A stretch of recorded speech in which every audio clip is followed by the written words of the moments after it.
Can perimenopause cause your bladder to leak? Yes, absolutely. There are two reasons really why it actually happens. And number one, you are losing estrogen. As you lose estrogen, estrogen is really important for your vaginal and pelvic floor health.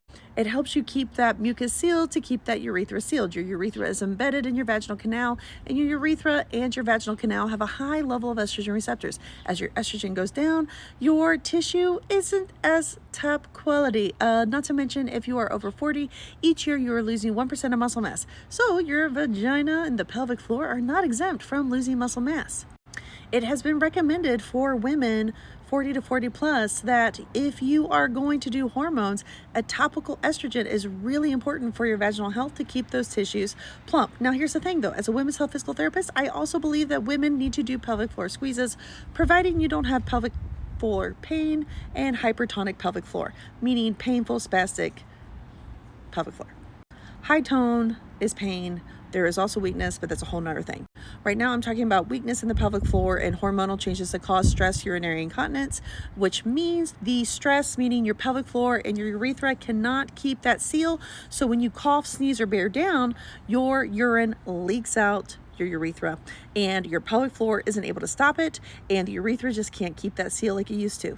Compound that with the fact that if you've ever had babies and you've had trauma to your pelvic floor, that's an issue too.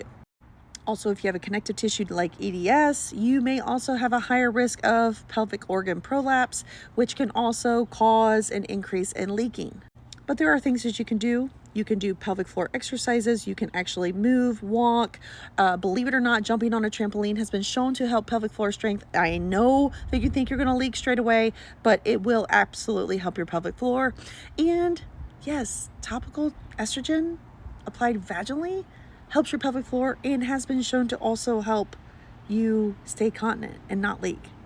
But as a pelvic floor physical therapist, my initial thing is strengthening the pelvic floor.